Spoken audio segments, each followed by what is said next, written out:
It began with hope, a promise of land, wealth, and a new life in the West. But it ended here, frozen in the Sierra Nevada mountains. Starvation, madness, and cannibalism replaced hope and excitement. This is the story of the Donner Party, one of the darkest, most tragic chapters in American history. In the spring of 1846, nearly 500 wagons full of men, women, and children set off from Independence, Missouri, as part of a wagon train headed west to California. They were ordinary families seeking a better future out west. Among them were George Donner, his wife Tamsen, and their 5 children, along with his brother Jacob, his wife Elizabeth, and their 7 children. Both men were described as elderly farmers from Illinois. They hired a group of teamsters for the journey. There was also James Reed, a wealthy Irish immigrant and businessman, traveling with his wife Margaret, their 4 children, and his elderly mother-in-law. They departed Independence, Missouri on May 12, 1846. Sarah Keyes, mother of Margaret Reed, died from tuberculosis on May 29th. She was 70 years old. At Indian Creek, about 100 miles into their journey, the Donners and Reeds joined a larger wagon train, led by Colonel William Henry Russell. If I do not experience something far worse than I have yet done, I shall say the trouble is all in getting started. Tamsen Donner. The journey started well, but halfway through, at Fort Bridger in present-day Wyoming, a fateful decision was made. A guidebook, written by a man named Lansford Hastings, promised a shortcut to California. It was untested, unproven, and dangerous. The most direct route for the California emigrants would be to leave the Oregon route, about 200 miles east from Fort Hall, thence bearing west-southwest to the Salt Lake, and thence continuing down to the Bay of St. Francisco by the route just described. Lansford Hastings. The new route will save us 300 miles, I am told. I believe it is worth the risk. Ignoring warnings from other travelers, the Donner Party broke off from the main trail and took the so-called Hastings Cutoff through the Wasatch Mountains and the Great Salt Lake Desert. The shortcut was a disaster. It cost them precious weeks. The trail was hard to find and more difficult to traverse than the established trail. In the Wasatch Range, the Donner Party had to clear brush, cut down trees blocking the trail, and move heavy boulders. Wagons broke, water ran out, dozens of oxen died. Luke Holleran died of tuberculosis on August 25th. They found a tattered letter from Lansford Hastings. He left Fort Bridger ahead of the Donner Party with 40 wagons. The letter claimed it would be 40 miles to cross the Salt Flats and take 2 days and 2 nights. It would be difficult travel with no grass or water for the oxen. They rested their animals and then set off, already low on food and water. The Salt Flats were a quagmire. Their wagon wheels broke through the surface, sinking down to the hubs. It was one of the most inhospitable places on Earth. The days were brutally hot, and the nights were frigid. 9 of James Reed's 10 oxen broke free, running into the desert, desperately searching for water. It took them 6 days to cross the desert, and nearly 80 miles. Their faith in Hastings was gone. By the time they rejoined the traditional trail near Elko, Nevada, it was late September. The Hastings Cutoff had added an additional month to their travel. Charles Stanton and William McCutcheon go on ahead to Sutter's Fort to get more supplies. The Donner Party traveled with a group of Paiute Indians until they stole and shot some of their oxen and horses.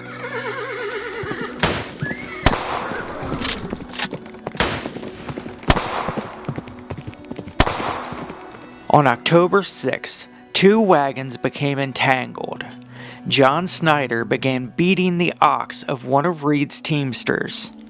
Reed intervened, and a fight ensued. Snyder at length commenced quarreling with Mr. Reed and made some threats of whipping him, which threats he seemed about to attempt executing. Mr. Reed then drew a knife without, however, attempting to use it, and told Snyder that he did not wish to have any difficulty with him. Snyder told that he would whip him anyhow, and turning the butt of his whip, gave Mr. Reed a severe blow upon the head, which cut it very much. As Reed was in the act of dodging the blow, he stabbed Snyder a little below the collarbone, cutting off the first rib and driving the knife through the left lung. Snyder after this struck Ms. Reed a blow upon the head, and Mr. Reed 2 blows upon the head, the last one bringing him down upon his knees. Snyder expired in about 15 minutes. Mr. Reed, although the blood was running down over his face and shoulders from his own wounds, manifested great anguish of spirit and threw the knife away from him and into the river. American laws did not apply in Mexican territory. The group discussed what should be done with James Reed. Some believed he should be hanged. Eventually, it was decided James Reed would be banished from the group. His family was allowed to stay. James Reed rode off, his stepdaughter Virginia secretly giving him a rifle and food for his journey. Louis Kesselberg kicked an elderly man named Hardcoop out of his wagon. No one else allowed Hardcoop to ride with them. He was last seen sitting next to a stream. Around 40 more oxen were stolen or shot by the Paiute. They had now lost nearly 100 oxen since the start of their journey.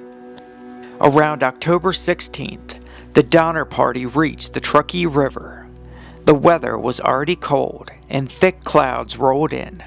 In late October, Charles Stanton finally returned from Sutter's Fort.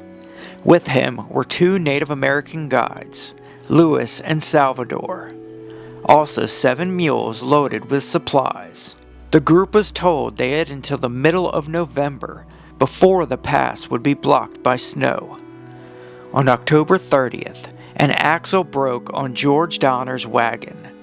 While him and Jacob were cutting a new axle, George Donner sliced his hand open. By early November 1846, the party was within 150 miles of their destination. But then, as they tried to reach the Sierra Nevada mountains near Truckee Lake, now called Donner Lake, a blizzard hit. We pushed on as fast as our failing cattle could haul our almost empty wagons. At last we reached the foot of the main ridge near Truckee Lake. It was sundown.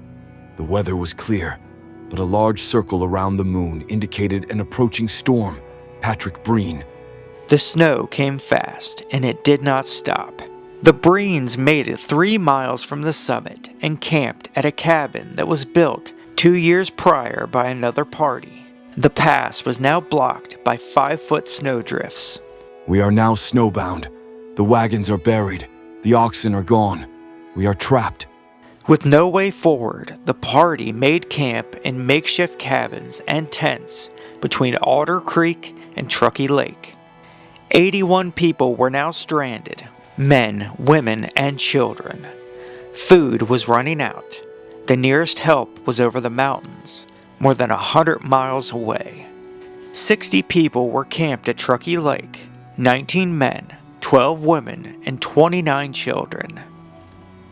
21 were camped at Alder Creek, 6 men, 3 women, and 12 children. On November 4th, another blizzard hit. It lasted for 8 days. The oxen began to die. Their bodies were stashed in the snow. Supplies were now dangerously low. Multiple attempts were made on foot to make it over the pass, but each attempt failed. On December 16th, 17 of the strongest men and women strapped on crude snowshoes and attempted the impossible, to walk out of the mountains and bring help. They became known as the Forlorn Hope. Charles Berger and William Murphy returned to camp after just 2 days, unable to keep up with the others. Within days, they were lost, and most were snowblind. Food was gone.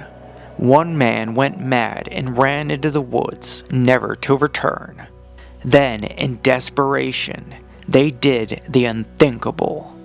They ate the dead. Antonio was the first to die, then Franklin Graves. Salvador and Lewis refused to eat the dead.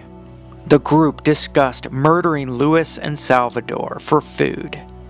But Eddie warned the men. Lewis and Salvador snuck off into the wilderness.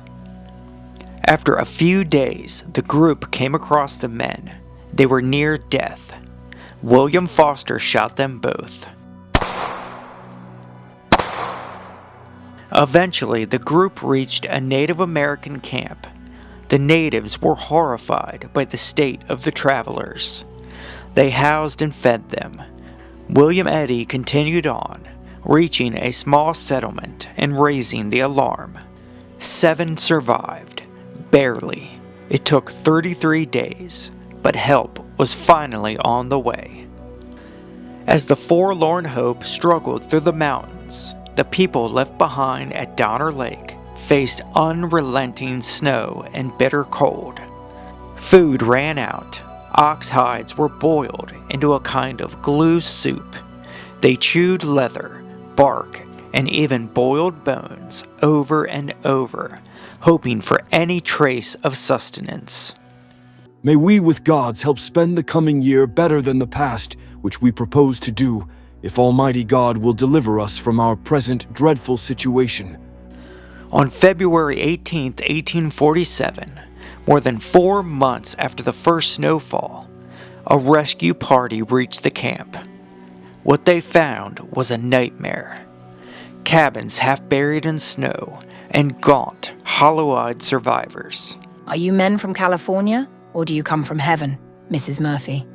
The rescuers took with them 23 of the strongest survivors, mostly women and children, but many were too weak to leave. 21 were left at Truckee Lake, 12 at Otter Creek. More rescue parties would follow in the weeks to come. On their way down, they met the Second Relief Party. James Reed, who had been banished earlier for killing a man in a dispute on the trail, made it to California and became instrumental in organizing the rescue. When his wife finally heard his voice, she was overwhelmed. After reaching safety, William Hook, Jacob Donner's stepson, broke into the food stores and ate himself to death. The Second Relief Party reached Truckee Lake on March 1st. For those who remained behind, hunger became terror. One by one, the dead became food for the living. Some tried to resist, others rationalized it as necessary, but there was no escape from the truth. They were eating their neighbors, their family, their friends. Upon reaching Alder Creek, the relief party witnessed Turdeau carrying a human leg. They found the butchered remains of Jacob Donner, along with 3 other bodies that had clearly been cannibalized. George Donner's hand was badly infected. Tamsen refused to leave his side. 3 members of the relief party stayed behind. Charles Caddy and Nicholas Clark had stayed back at Alder Creek, but decided to return to California. Tamsen Donner begged the men to take her daughters. They agreed, but the 2 men left the children at Truckee Lake with Kesselberg and Mrs. Murphy. By mid-March, the final rescue parties arrived at Donner Lake. On April 10th, a salvage party arrived to see what belongings could be salvaged. George Donner's body was found. He died just days before. They found Louis Kesselberg alive at Truckee Lake. The salvage party found a pot full of human flesh in his cabin, along with George Donner's pistols, jewelry, and $250 in gold. The party threatened to lynch Keseberg. Out of 87 people who set out from Independence, only 48 survived. Some were so far gone they were barely human, crawling on hands and knees, unable to speak. Others had died with human bones beside them, stripped clean. My experience has taught me the cost of human error and ambition. Let no man take the wilderness lightly. Most survivors never spoke publicly about what happened. The trauma ran too deep. Virginia Reed, just 12 at the time, later wrote a memoir, urging others to never take cutoffs. Hurry along as fast as you can. James Reed became a prominent citizen in San Jose and gold prospector, but the stain of the incident never fully faded. Tamsen Donner, George's wife, refused to abandon her dying husband. She perished. Louis Keseberg, the last man found alive, was accused of murdering and eating survivors. Though never proven, the accusations destroyed his life. The necessary mutilation of the bodies of those who had been my friends rendered the ghastliness of my situation more frightful. Louis Keseberg. Today, the site of their suffering is marked by a stone memorial standing 22 feet high, the depth of the snow that fateful winter. The story of the Donner Party is still taught, still remembered, not just for the horror, but for the resilience, sacrifice, and raw will to survive. It reminds us that even in the darkest moments, some held on, some made it through, and some refused to give up, even when hope was gone. In the pursuit of a better life, they ventured into the unknown. They were ordinary people, farmers, mothers, children, who faced the worst conditions imaginable. And though their choices and suffering are difficult to comprehend, their story lives on. If you found this story interesting, don't forget to like and subscribe, and share it with someone who loves history as much as you do. And put it in the comments. What would you have done if you were in their place? I want to thank y'all for watching, folks. I hope you enjoyed, and we will see you on the next. Peace.